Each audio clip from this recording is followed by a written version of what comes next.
오늘도 우리 주님 예수 그리스도의 이름으로 여러분 한 분 한 분을 축복합니다. 아멘. 위대한 하나님의 사람, 그러면 다윗을 예로 들 수 있을 것 같습니다. 다윗이 어떻게 그렇게 위대한 하나님의 사람이 될 수 있었을까? 그의 시작은 베들레헴 시골의 목동이었잖아요. 근데 그의 나중은 심히 창대했죠. 이스라엘의 왕이 되었습니다. 어떻게 그럴 수 있었을까? 하나님이 다윗을 높여주신 것 아니겠어요? 다윗이 공부 많이 한 사람도 아니고, 다윗의 아버지가 부자여서 집안이 잘난 집안도 아니고, 사실 다윗은 어쩌면 가난한 아버지 때 막내 아들이었잖아요. 또 시골 사람이었잖아요. 그러니 인간적으로 다윗이 내세울 것은 별로 없었어요. 그런데 그 누구보다도 하나님 앞에서 위대하게 쓰임받게 되죠. 어떻게 그럴 수 있었을까요? 하나님이 다윗을 예쁘게 보신 거죠. 기쁘게 보신 거죠. 내 마음에 맞는 사람이라고 말씀하신 거죠. 하나님이 이런 다윗을 높여주신 것입니다. 하나님이 높여주시면 누구든지 위대한 하나님의 사람이 될 줄로 믿습니다. 하나님께서 복을 주시면 누구든지 복을 받게 될 줄로 믿습니다. 그래서 우리의 인생은, 우리의 앞날은 하나님의 손에 달려있는 것 아니겠어요? 다윗이 왜 그렇게 하나님께 기쁨이 되었을까? 하나님의 마음에 맞는 사람이 되었을까? 하나님이 찾으시는 그 한 사람 되었을까? 다윗 그러면 우리는 예배자, 금방 생각나죠. 다윗은 예배자였어요. 다윗의 일생에서 가장 소중한 것이 있다면 예배였습니다. 그는 소년 시절에 들판에서 양치는 목동이었을 때도 그는 예배자였습니다. 하나님을 찬양하고 하나님을 예배하는 사람이었습니다. 그가 왕이 되었을 때 역시 다윗의 마음의 최고의 기쁨은 예배였습니다. 젊은 날에는 뜨거웠던 사람도 있고, 한때에는 주를 향한 간절한 마음으로 뜨거웠던 사람도 있습니다만, 시간이 지나고 나이가 들어갈수록 변질되거나 혹은 뜨거웠던 그 신앙이 차갑게 식어지는 사람 있지 않겠어요? 그런데 다윗은 소년 시절부터 중년에 이르기까지 혹은 노년에 이르기까지 그는 예배자였습니다. 또 하나 다윗의 신앙의 특징을 하나 생각해 보면, 다윗은 눈물의 사람이었어요. 기도의 사람이었다는 거죠. 다윗은 어려운 일이 있을 때마다, 힘든 일이 있을 때마다 스스로 자기가 문제 해결하려고 하지 않았습니다. 나는 능력이 있으니까, 그가 나중에 왕이 되었으니까 왕보다 더 높은 사람 누가 있어요? 왕보다 더 권세 있는 사람 누가 있어요? 왕보다 도와줄 사람이 많은 사람 누가 있어요? 왕보다 더 큰 부자 누가 있겠어요? 그럼에도 불구하고 다윗은 언제나 힘든 일이 있을 때나 혹은 슬픈 일이 있을 때나 혹은 자신의 연약함으로 죄 가운데 빠져 있을 때나 언제나 하나님 앞에 나아가 눈물로 기도하는 사람이었습니다. 시편 6편 말씀 보게 되면 3절과 6절에서 9절까지 말씀 보게 되면 시편 6편은 다윗의 시입니다. 아마도 다윗에게 뭔가 풀리지 않는 인생의 숙제가 있었던 것 같아요. 여러 가지 인생의 고난이 있었던 것 같습니다. 그때 다윗이 하나님 앞에 기도하는 내용이 나와요. 여호와여, 어느 때까지니까?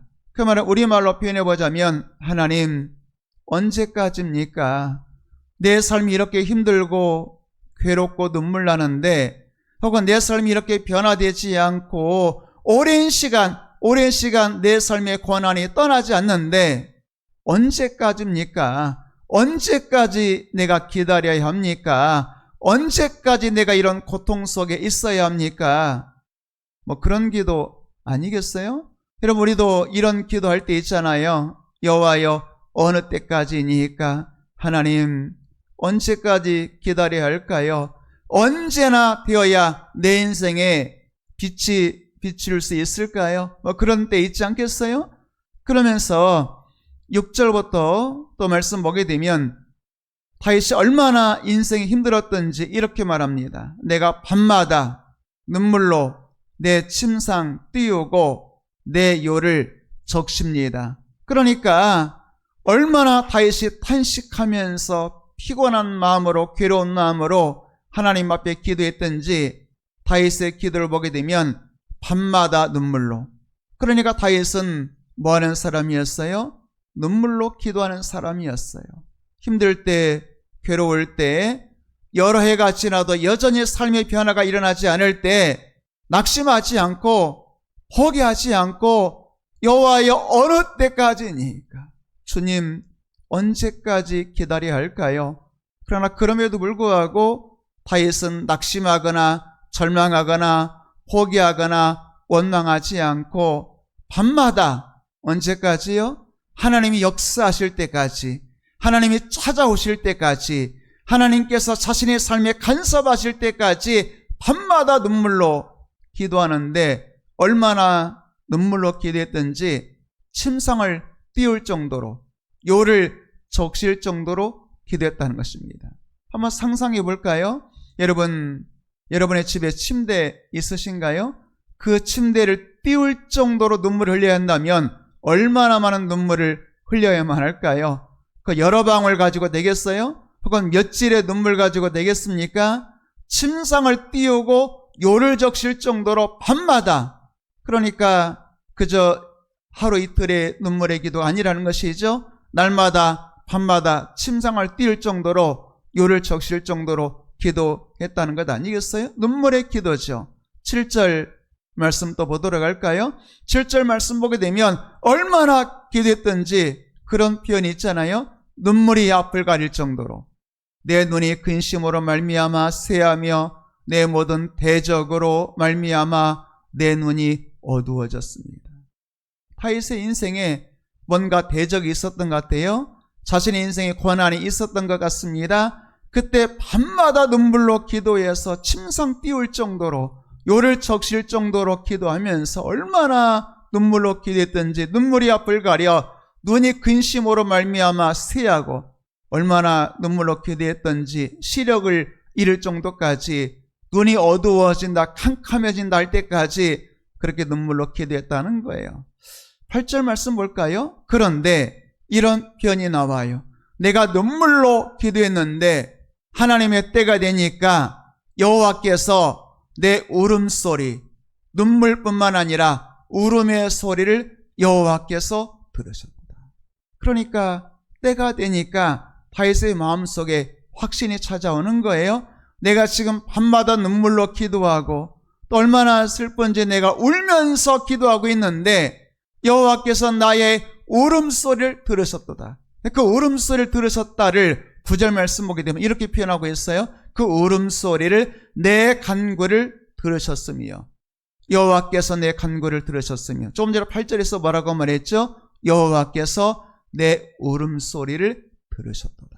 9절에서는 여호와께서 내 간구를 들으셨으며 여호와께서 내 기도를 받으시리로다.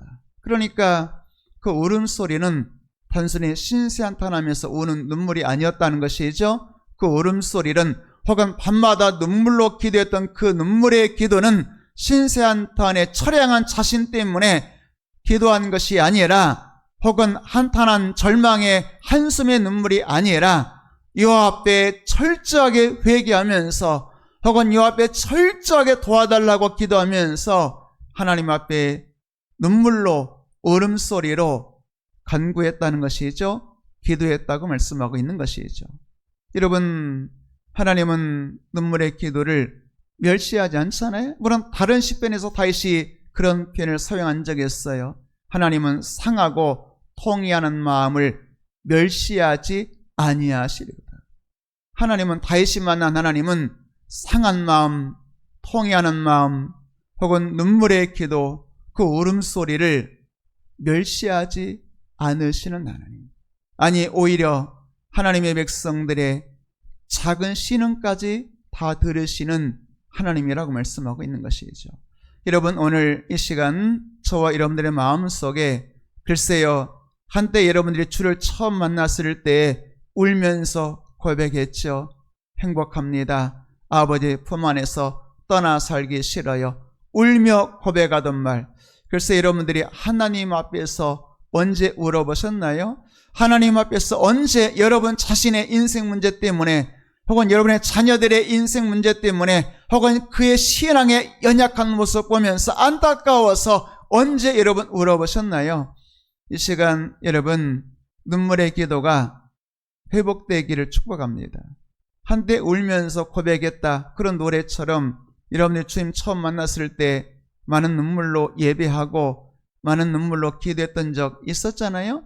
어떤 사람은 내가 주님 처음 만났을 때 몇 년 동안 예배 시간마다 안 울어본 적이 없습니다. 그렇게 말하는 분도 제가 들어본 적이 있어요. 하나님의 은혜를 십자가 은혜를 처음 경험했을 때 예배 시간마다 그 감동 때문에 눈물 없이는 예배 드려본 적이 없어요. 눈물 없이는 기도해 본 적이 없습니다. 그렇게 말했던 한 분을 제가 만난 적이 있어요. 여러분들도 그러지 않았을까요? 주님 처음 만났을 때 예배 시간마다 가슴이 먹먹하고 또 실제로 두 눈에 눈물도 흐리고 십자가 생각하면 가슴에 눈물의 강이 흐르고 혹은 주님 앞에 인생 문제 붙들고 기도할 때에 다윗처럼 눈물로 침상을 띄우고 요를 적시고 내 눈물을 내 울음소리를 주님 털어주세요. 그러면서 때가 되자 하나님께서 성령으로 찾아오시고 말씀으로 확신 주실 때 여호와께서 내 울음소리를 들으셨도다. 여호와께서 내 눈물을 보셨도다. 여호와께서 내 간구를 들으시고 내 기도를 받으셨도다. 여러분 이런 고백이 여러분에게 있게 되기를 주의 이름으로 축복합니다. 다윗도 힘든 때가 있었던 것 같아요. 다윗도 괴로울 때가 있었던 것 같아요. 다윗이 믿음 없는 사람 아니었잖아요. 믿음의 사람이었잖아요. 그런데도 괴로운 날도 있었고 조금 전에 대적이라는 표현도 있었잖아요. 괴롭히는 대적도 있었고 힘든 일도 있었던 것 같아요. 그러니 우리 인생의 고난은 혹은 우리 인생의 고통은 믿음이 있으니까 고통이 안 찾아오고 기도 많이 하니까 고난이 없는 것이 아니라 예수님께서 말씀하신 것처럼 환난을 당하나 그랬잖아요. 세상에서는 너희가 환난을 당하나. 그 말은 뭐예요? 환난이 없는 것이 아니라 예수님의 제자는 믿음의 사람은 환난이 안 찾아오는 것이 아니라 고난이 없는 것이 아니라 환난을 당하나 담대하라. 내가 세상을 이겨노라. 여러분 시편 기자처럼 고난이 없는 것이 아니라 고난도 내게 유익이라. 그 말은 뭐겠어요? 고난은 있을 수 있다는 것이죠. 근데 그 고난은 하나님의 뜻이 있어요. 고난은 하나님의 뜻이 있는 거예요. 고난은 유익이 있는 겁니다. 여러분의 인생의 때로 여러분의 인생에 대적이 있고 열리지 않는 인생의 문제가 있고 보이지 않는 길이 있다 할지라도 여러분 하나님 앞에 기도할 때 낙심하지 말고 응답해 주실 때까지 특별히 다윗처럼 성령께서 말씀으로 여호와께서 내 울음소리를 들으셨도다. 여호와께서 내 간구를 들으셨도다. 여호와께서 내 기도를 받으셨도다. 고백하는 그 시간까지 기도하는 여러분 되기를 주의 이름으로 축복합니다. 우리가 한나 이야기를 좀 하고 있잖아요. 한나도 고통이 많은 사람이었어요. 한나도 마음이 괴로운 사람이었어요. 여러분들에게 설명하지 않아도 한나는 고통이 많은 사람, 스스로도 나는 슬픈 여자, 슬픔이 많은 여자, 고통이 많은 여자, 특별히 그 고통은 자식 문제 때문이었습니다만 자식이 있거나 없거나 사실 우리의 인생의 많은 문제는 자녀 문제 아니겠어요? 자녀 때문에 안타까워서 눈물 흘리고 자녀 때문에 슬퍼서 하나님 앞에 엎드리는 어머니 혹은 아버지들이 얼마나 많이 있을까요? 어쨌든 한나에게도 자식 문제 때문에 마음이 슬프고 자식 문제 때문에 마음이 고통스럽고 자식 때문에 마음이 괴로웠던 여자였어요. 한나는 예배하는 사람이었잖아요. 매년 여호와의 집에 올라가서 예배하는 사람이었죠. 예배자였어요. 한나는 기도하는 사람이었잖아요. 한나 그럼 여러분들이 기도하는 여자 금방 여러분들이 마음속에 상상이 되잖아요. 예배자였고 기도하는 사람이었지만 오랜 시간 풀리지 않는 인생의 숙제가 있었어요. 다윗처럼 여호와여 언제까지니까 어느 때까지 언제까지 기다려야 됩니까? 아마 한나도 그런 기도하지 않았겠어요? 다윗처럼 여호와여 어느 때까지니까? 주님 언제까지 기다려야 하나요? 뭐 이런 기도 한나도 하지 않았겠어요? 어쨌든 한나도 마음이 괴로운 사람이었어요. 그러면 지난 시간에 그런 말씀 드렸잖아요. 한나는 마음이 괴로울 때 무엇을 했을까요? 오늘 말씀 보게 되면 세 가지를 이야기합니다. 한나는 마음이 괴로울 때 하나님을 찾아갑니다. 그리고 하나님 앞에 엎드려 울죠. 하나님 앞에 엎드려 기도하죠. 하나님 앞에 엎드려 통곡하는 여자였습니다. 10절 말씀 보도록 할까요? 한나가 마음이 괴로워서 여호와께 기도하고 통곡했다. 그러니까 한나는 마음이 괴로울 때 뭐 했어요?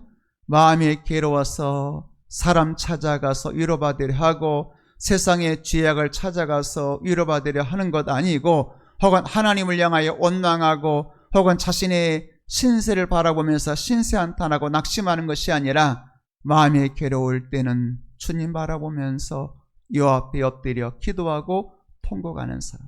두 번째로 보게 되면 이렇게 말씀하죠. 마음이 괴로워서 기도하고 통곡했는데 한나의 기도는 오랜 시간 오랫동안 기도했다고 말씀하고 있죠. 12절 말씀 볼까요? 사실 마음이 슬픈데 잠깐 하나님 안녕하셨어요? 그리고 나 요즘 힘들어요? 하나님 안녕히 계세요?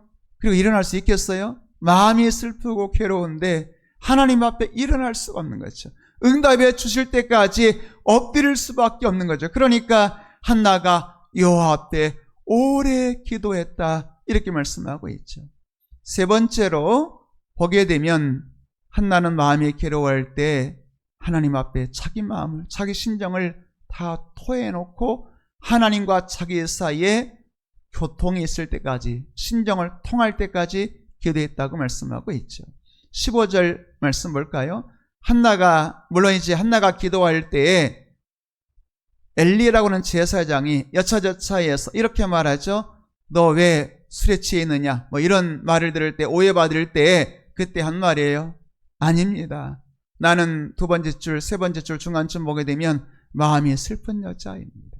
포도주나 독주 마셔서 내가 그런 것 아니라 하나님 앞에 내 아픈 마음, 슬픈 마음을 쏟아놓다 보니까 여호와 앞에 내 심정을 통하다 보니까 남들이 볼 때는 술 취한 여자같이 보일지라도 술에 취한 것이 아니라 여호와 앞에 오랜 시간 엎드려서 기도하고 통곡하고 내 마음을 쏟아놓고 내 슬픈 마음을 여호와 앞에 쏟아놓아서 하나님 앞에 내 심령을 통하게 될 때에 내가 지금 이런 마음으로 기도하고 있는 겁니다. 이렇게 말한 것 아니겠어요? 그러니까 한나는 마음이 괴로울 때 무엇을 했어요? 하나님 앞에 자기 마음을 토해놓고 하나님께 심령을 통했다고 말씀하고 있는 것이죠. 자, 그런 한나를 이제 당시 제사장이었던 엘리가 보았잖아요. 여러분 엘리 제사장 아시죠? 우리가 설명하지 않아도 그렇게 썩 영적인 사람은 아니었던 것 같아요. 제사장임에도 불구하고 아니 세상 기도하는 성도가 슬퍼서 눈물로 기도하고 있는데 술 취했다고 말하니 이게 참 어떻게 설명할 수 있겠어요? 아니 제사장이 오늘 우리로 말하면 여러분들의 마음이 슬퍼서 예배당에 나와서 흐느끼면서 울면서 기도하고 있는데 목사가 왜 울어? 또 술 취해서 마음이 괴로워서 우냐? 이런 식으로 말한다면 어떻게 되겠어요? 어쨌든 한마디로 말하면 엘리는 그렇게 썩 영적인 사람인 것 같지는 않아요. 기도하는 사람 보고 마음이 슬퍼서 하나님 앞에 온 마음을 쏟아놓는 사람 보고 술 마셨냐고 할 정도니까 엘리는 그렇게 썩 영적인 사람인 것 같지는 않아요. 그런데 중요한 것은 엘리는 영적인 사람은 아니었으나 중요한 것은 엘리를 제사장으로 직분을 세우신 분이 누구겠어요? 하나님이신 거죠. 여러분 이것을 생각하셔야 돼요. 우리가 생각할 때 하나님의 사람 혹은 제사장 혹은 목회자도 마찬가지입니다만, 여러분 저도 이제 목사입니다만 하나님이 저를 목사로 부르셨을 때 제가 남들보다 훌륭해서 혹은 제가 남들보다 공부를 많이 해서 똑똑해서 인격이 훌륭해서 저를 목사로 부르셨을까요? 글쎄요. 여러분들은 저를 어떻게 볼지 모르겠지만 최근에도 제가 그런 기도 한 적이 있습니다. 새벽에 기도하는데 그런 생각이 들더라고요. 제 마음속에 물론 사도 바울이 자기 자신에 대해서 표현한 표현이기도 합니다만 만물의 찌꺼기 같은 나를 어떻게 거룩한 주의 종으로 세우셨는지요. 그런 기도가 되더라고요. 지난날에 제 인생을 좀 돌이켜보고 또 제가 이래저래 친구들도 좀 생각해보는데 제 친구들 중에 잘난 사람도 있고 또 얼굴이 예쁜 사람도 있고 멋있는 사람도 있고 말 잘하는 사람도 있고 보니까 잘난 사람, 공부 잘하는 사람, 외모가 출중한 사람, 별별 사람들이 많이 있는데 그런데 그 중에서 가장 외모도 또 공부도 말도 뭐 성격도 혹은 성품도 말할 수 없이 만물의 찌꺼기 같은데 나를 어찌하여 이렇게 주의 종으로 목회자로 세우셨는지요. 그런 그 새벽에 그런 감사한 기도를 드린 적이 있어요. 여러분 남들이 뭘 하든지 저에 대해서는 제가 제일 잘 알잖아요. 저는 찌꺼기 같은 사람이었어요. 그런데 하나님이 목회자로 주의 종으로 세우신 거죠. 그러니 감사할 것밖에 없는 것 아니겠어요? 어쨌든 목회자가 인격이 남들보다 훌륭해서 혹은 믿음도 목사가 성도들보다 믿음이 좋아서 목사가 됐겠어요? 혹은 기도 많이 해서 목사가 성도들보다 기도 제일 많이 하겠어요? 그런 것도 아니고 성경을 그러면 제일 많이 알겠어요? 저도 목사입니다만 성경 보면 볼수록 모르겠어요. 그러니까 성경을 알아서 목사 된 것도 아니고 기도 많이 해서 된 것도 아니고 성품이 좋아서 된 것도 아니고 하나님이 만물의 찌꺼기 같지만 허물이 많이 있지만 하나님께서 하나님의 종으로 세우신 것 아니겠어요? 그런 걸 생각해 보게 되면 엘리도 마찬가지죠. 뭐 엘리나 뭐 저도 이제 엘리는 제사장이고 저는 목사입니다만 엘리나 저나 생각해 보면 뭐 도찐개찐 같은 그런 수준 아니겠어요? 그런데 어쨌든 한 가지 분명한 것은 엘리는 영적으로 썩 그렇게 대단한 사람 같지는 않은데 엘리는 대단한 것 같지 않은데 엘리의 말 혹은 말씀을 듣는 성도 한나가 대단했던 것 같아요. 그러니까 그렇게 기도하고 있는 성도죠. 한나를 보면서 여호와의 집에서 울고 있는 슬퍼하고 있는 한나를 보면서 왜 술 취했느냐? 그럴 때 한나가 아니요. 나는 하나님 앞에 내 심령 통한 것밖에 없습니다. 나는 마음이 슬픈 여자이기 때문에 세 번째 줄 나는 마음이 슬픈 여자이기 때문에 슬퍼서 그런 겁니다. 그렇게 말한 것 아니겠어요?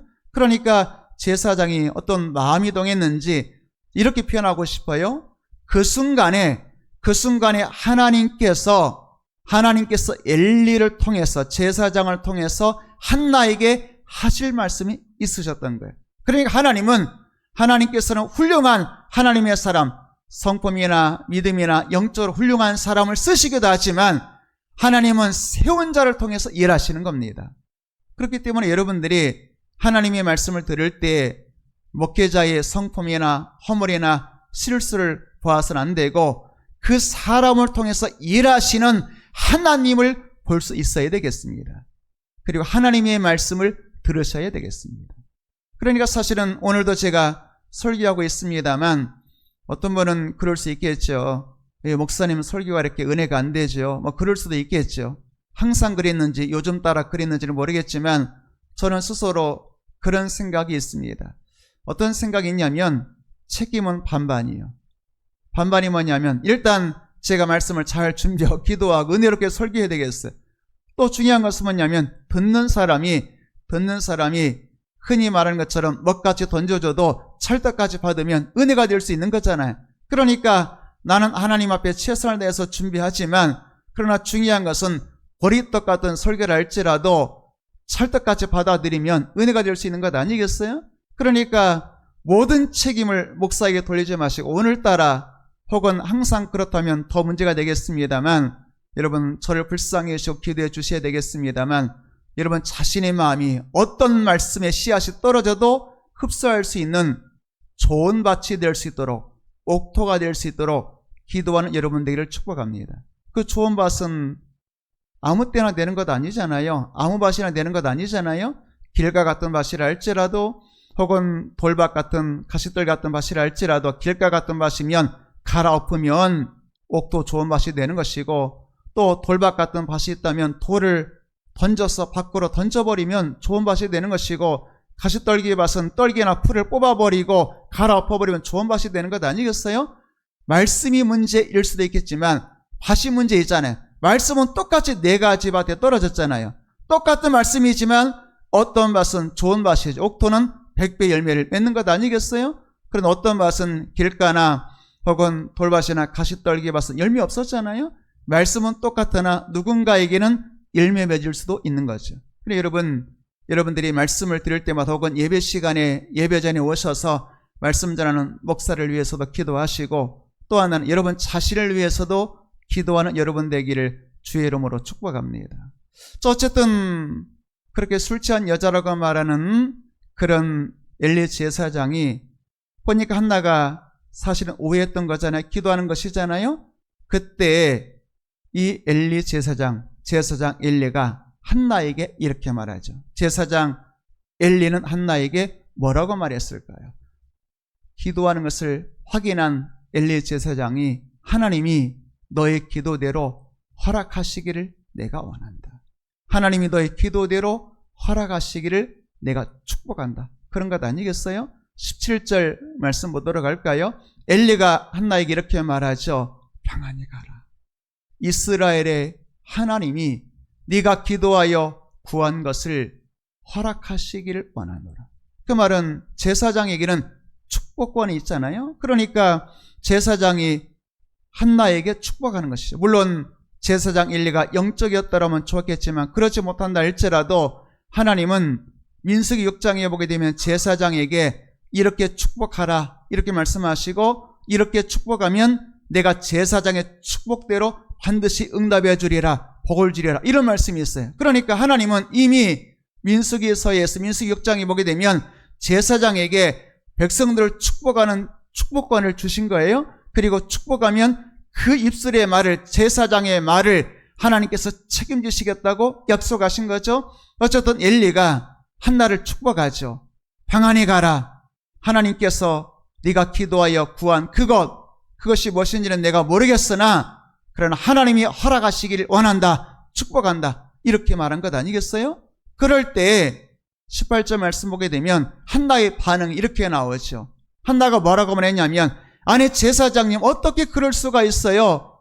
내가 좀 기도에 슬퍼서 통곡하면서 눈물로 기도하는데 저보고 술 취했다고요? 아니 그럴 수가 있어요?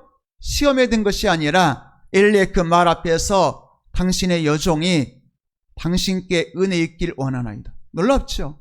당신의 여종이 제사장을 당신의 여종이 당신께 은혜 있길 원합니다. 그리고 가서 먹고 얼굴에 다시는 근심빛이 없더라. 이렇게 말씀하고 있는 거예요. 한마디로 말하면 엘리 제사장의 말 앞에 어떤 반응이에요? 아멘으로 화답했다는 것이죠. 여러분 하나님의 말씀 앞에 아멘으로 화답하면 기적이 일어날 줄로 믿습니다. 아멘하여 하나님께 영광 돌리는 말씀이 있잖아요. 그러니까 오늘 한나는 엘리 제사장의 어떤 말이라도 그 축복의 말 앞에 아멘 했다는 것이죠. 여러분 그 결과는 여러분 아시죠? 엘리 제사장의 축복대로 한나가 집에 가서 오늘 그 말씀 나누지 못하겠습니다. 여러분 다 알고 있는 한나 이야기니까 결국 한나가 임신하고 그리고 흠없는 하나님의 선지자 대단한 하나님의 사람이죠. 사무엘을 선물로 받았다. 그런 거 여러분 아시잖아요. 여러분 그런데 제가 한 두 가지를 말씀드리고 싶은데 하나는 뭐냐면 하나는 특별하게 오늘 이 시간 특별한 은혜가 임했다는 거예요. 그러니까 성경에 이미 여러분들이 이제 1장 읽었으니까 한나가 매년 여호와의 집에 올라갔다 그랬어요. 매년 올라갔어요. 아니 매년 1년에 몇 차례씩 갔을 수도 있겠죠. 그런데 작년에도 1년에 몇 차례 갔을 수 있고 그 전에도 또 갔을 수 있고 매년 갔어요. 그런데 매년 여호와의 집 올라갔지만 한 번도 제사장이 자기에게 축복의 말을 한 적이 없어. 그런데 오늘 이 시간 갑자기 뭔가 달라졌어요. 뭔가 판도가 달라져요. 물론 처음에는 오해로 시작했지만 술 취했느냐라고 오해로 시작했지만 제사장이 자기에게 축복하는 겁니다. 여러분 엘리 제사장도 마찬가지였을 거예요. 매년 여호와의 집에 올라오는 수많은 이스라엘 백성들 보면서 어떤 마음이었을까요?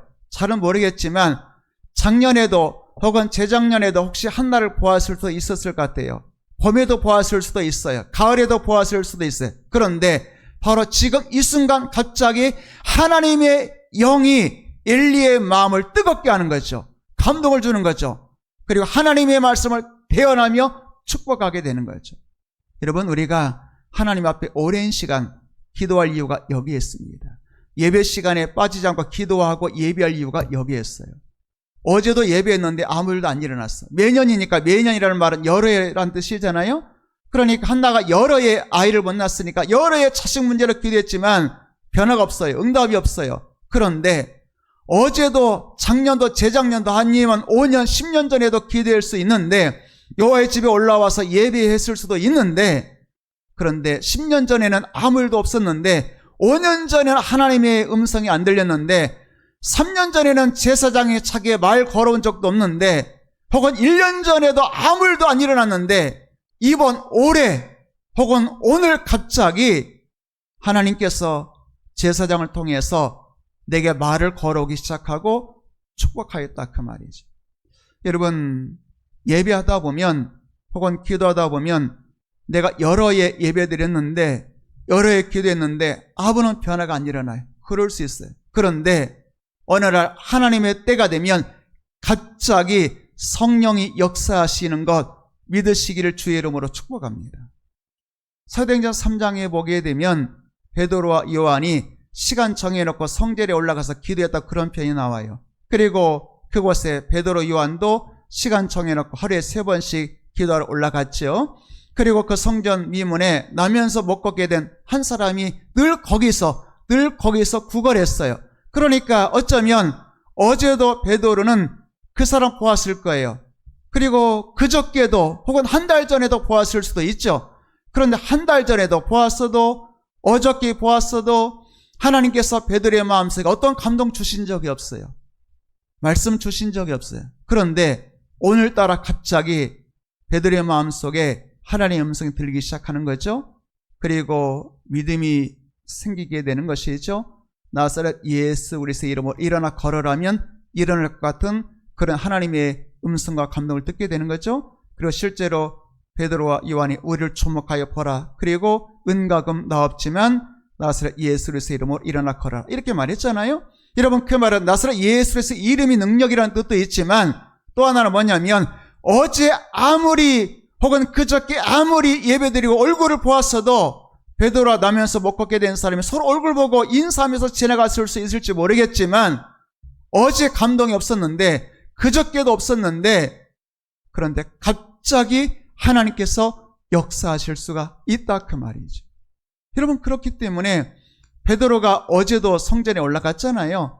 하루에 3번씩 올라가서 기도했잖아요. 늘 기도하는 사람이었잖아요. 그리고 나면서 못 걷게 된 그 사람도 어제도 그곳에서 구걸했잖아요. 혹은 한 달 전에도 구걸했잖아요. 베드로가 하루에 3번씩 봤을 수도 있죠. 그런데 하나님께서 역사하지 않으셨잖아요. 그런데 어느 순간 하나님께서 때가 되니까 베드로의 마음에 말씀을 주시고, 그리고 나면서 못 걷게 된 그 사람을 불쌍히 여기사 응답해 주시잖아요.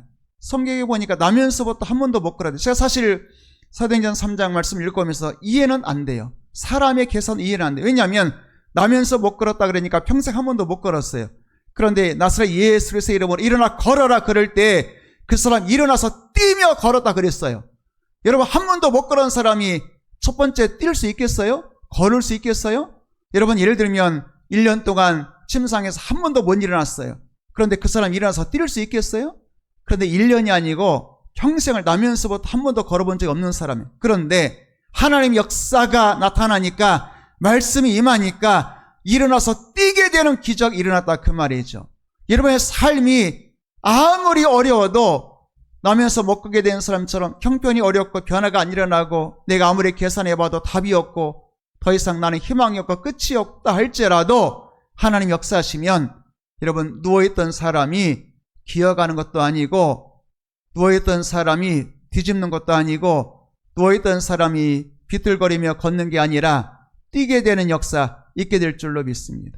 하나님 역사하시면 사람의 계산으로 이해할 수 없는, 그러니까 상상이 안 된다는 거 아니겠어요? 누워있던 사람이 일어나 뛴다? 말도 안 되는 이야기잖아요. 그런데 하나님은 말도 안 되는 일을 하시는 분이라고 말씀하고 있는 거죠. 그래서 그 하나님은 창조의 하나님이죠. 그래서 그 하나님은 없는 것을 있는 것처럼 부르시고 죽은 자를 살리시고 사람이 바랄 수 없는 것을 바라게 하시는 희망과 소망의 하나님이라고 말씀하고 있는 것이죠. 여러분, 오늘 말씀을 통해서 여러분들이 하나님의 말씀을 들을 때에 사람의 말로 듣지 아니하고 하나님의 말씀으로 듣는 여러분 되기를 주의 이름으로 축복합니다. 역대하 20장 20절 말씀 보게 되면 여호사밧이라고 왕이 나와요. 여호사밧. 유다의 왕이었죠. 여호사밧이 왕이었을 때 주변의 나라들이 쳐들어왔어요. 한마디로 전쟁이 벌어졌어요. 전쟁이 벌어졌을 때 여호사밧이 이렇게 말하죠. 전쟁 여러분 장난 아니잖아요. 죽고 사는 문제잖아요. 그때 여호사밧이 백성들에게 한 말이 이거예요. 여호사밧 왕이 백성들이 뭐라고 말했냐면 여호와를 신뢰하라. 전쟁이 일어났다고. 난리가 난 거잖아요. 난리가 일어났다 할지라도, 전쟁이 났다 할지라도 우리가 의지할 분은 누구라고요? 여호와를 신뢰하라. 그리하면 너희가 견고히 서리라. 난리가 났는데도 끄떡 없다는 거예요. 누구를 신뢰하면? 여호와를 신뢰하면. 그 다음 말씀이 대단해. 여호사밧 왕이었잖아요. 왕이면 왕보다 높은 사람 누가 있어요? 그런데 여호사밧이 뭐라고 말하냐면 여호와의 선지자들을 신뢰하라. 그리하면 형통하니라. 그러니까 조금 전의 말씀과 생각해보면 여호와를 신뢰하라, 여호와 그의 선지자들을 신뢰하라, 여호와를 신뢰하라, 그리하면 견고히 서리라, 여호와의 선지자들을 신뢰하라, 그리하면 형통하리라. 이렇게 되어 있어요. 물론 그 앞에 조건은 없죠. 선지자들이 훌륭하냐, 그렇지 않느냐, 혹은 엘리 같은 사람은 안 된다, 그런 게 아니고 하나님께서는 하나님이 세우신 선지자 통해서 일하시는 분이에요. 그 선지자 입술의 말을 통해서 역사하시는 분이죠. 여러분, 오늘 시간 하나님의 말씀을 읽으시든지 혹은 예배 시간에 하나님의 말씀을 들으시든지, 여러분 그 말씀 사람의 말이 아니라 하나님의 말씀으로 들으면 믿는 자 가운데서 역사한다고 말씀하고 있죠. 여러분, 믿음으로 말씀 들으시고 한나처럼 여러분의 인생에 말씀 들을 때에 그 말씀 붙들고 더 이상 근심하지 마시고 하나님의 말씀이 이루어질 것을 믿고 믿음으로 기다리면 하나님의 때에 하나님께서 한나에게 사무엘로 응답해 주신 것처럼 여러분의 인생에도 하나님의 때에 반드시 응답해 주실 줄로 믿습니다. 여러분, 언제요? 하나님의 때. 베드로와 나면서 못 걷게 된 사람 이야기했잖아요. 어제도 그제도 아닐 수 있지만 오늘일 수 있는 겁니다. 여러분, 그 오늘이 바로 이 시간 되기를 주님의 이름으로 축복합니다.